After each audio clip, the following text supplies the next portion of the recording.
So sa atin yung video previously we posted some video about helping someone and the question is are car salesman inherently bad or ano man mga car salesman doon na nasa car salesman niya medyo balda or mga malaking nga tao.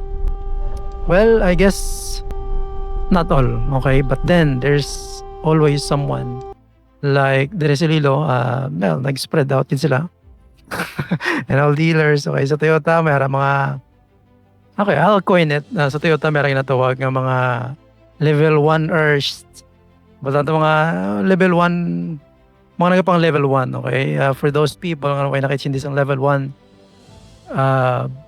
those are the type of agent or transaction niya level 1, meaning why nga discount si client or si ahente, sorry. Okay, and then sa other dealers naman, ang term na is sibak. Sibak. Okay ka lang? Are you okay? So that's it. So this to answer the question, are car salesmen inherently bad? No, we're not. Okay, and I think this is one of the best example why, you know, we're good. Okay, so hindi tanan, but mostly. So just like some other industry, of course, mera nga mayo, mera man niya hindi nga klase ka hindi or mga empleyado da. Okay, so this is just a good example. Sa video nga ni, by the way, that we posted, I think last week, we helped someone. Ang tao nga ni actually, natabo ni siya sa tubang sang Plaza Lapas sa may simbahan. And Jabaha sang amotong tiyempo, I think mga, I don't know.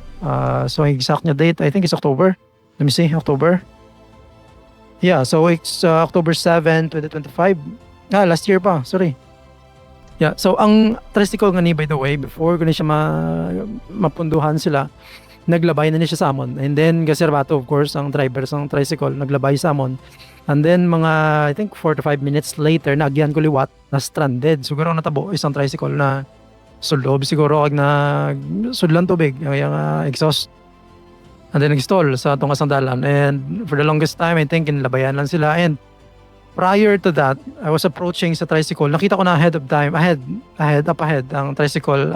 Mayara na kaya nag-exert, nag-effort ang magpapara, pangayo bulig, pero wala gid. Okay? All of them naglabay lang. And then, here comes me. Okay? During those moments, mayara, actually mabatsagan niya daw, pabayaan mo na lang. Ang iban dyan, uy, managbulig nga, mintra ka gida, or ga-expect nga someone will be there to help them instead nga, hindi mo kinakala niya ikaw gid.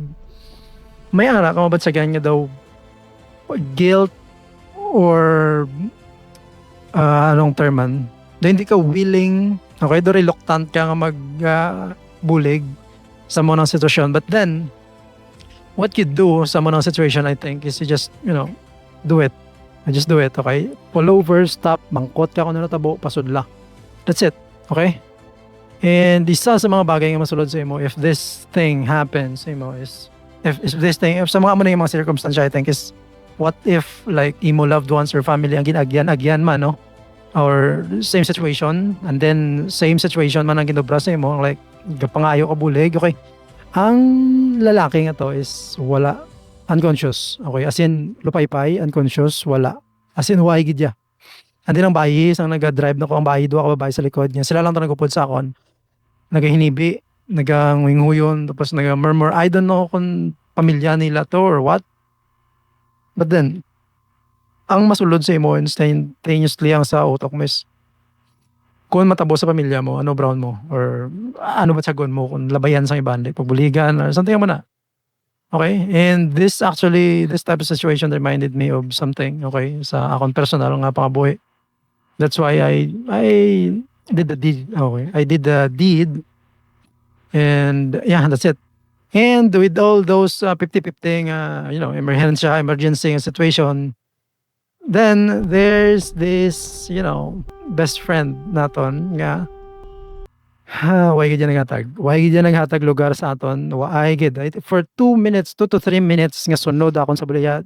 And by the way, 2 to 3 minutes sa emergency situation, I think is a lot, okay? Ano man lang na mapahigad ka, hindi nga balabagan mo, ginisip ko for the entire video, gin-review ko liwat. I think mga 5 to 6 times nga may tsansa tani nga pwede na kami kalusot, okay? And I have a mistake sa pinaka last part ng pwede na ko tani to overtake sa motong chimpo, but I was not that present as well sa motong chimpo. Ang adrenaline ko as in nga parang lapaw sa motong chimpo. I may appear cool sa motong chimpo, but as in ang adrenaline, ang dugan mo hindi basta-basta ang I don't know, hindi ko actually wala akong nag-expectar nga kaya ko sobrang sa tod lang, 'cause it's my very first time actually to encounter some situation kay to actually do something, okay, to help sa mga tao. And yeah, pwede ka actually sa last part ng nga sundanay namon sa tong videos nga may portion daw nga pwede ko tani ka kuan kaso lang amo lang to, I don't know lang. I was expecting gid nga aware siya nga emergency tani pahigad siya kay mag-giveaway siya. I think I always do kung may mga emergency pahigad gid siya. Okay, pahigad gid siya. You would know sa nga muna kung imo pamilya sa sulod. Okay? Amo lang gid ka simple. Okay, i-reflect mo sa imo kagalingon. I don't know kung ano exactly ang gidlagan sa bagol yan sa putong at simpo. Kung nga away siya nagpahigad. Okay, it's just do ka imposible balang I don't know lang gid, but then we don't know, okay? We don't know the story kung anong kakatabo sa sulod ito. Or maybe there's something going on man sa ila. But then sa Sirbato pa lang, I don't know lang gid. Okay, so going back ano to, ang route by the way is from La Paz nagliko kami sa ginalikuan sang Tikod baka to sa Shell baka to Isat. Okay, pag Isat liko kami sa may Laktudan sa may Spratlida sa Luladi sa una.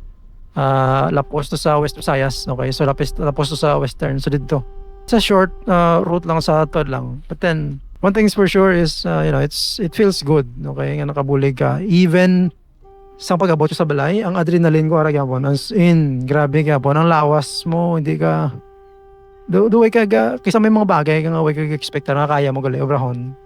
So amo na situation give those types of adrenaline, okay? And yeah, overall I'm just so happy nga na ubra ko to, and after pag-abot ko din istorya ko kay misis, istorya ko kay mama, and they were moved sa motong act, and this is one thing I'm very proud of sa tod lang, okay? I will not deny it, and for me these are the type of flex the real flex para sa akon, okay? It's a good deed, and malain, okay?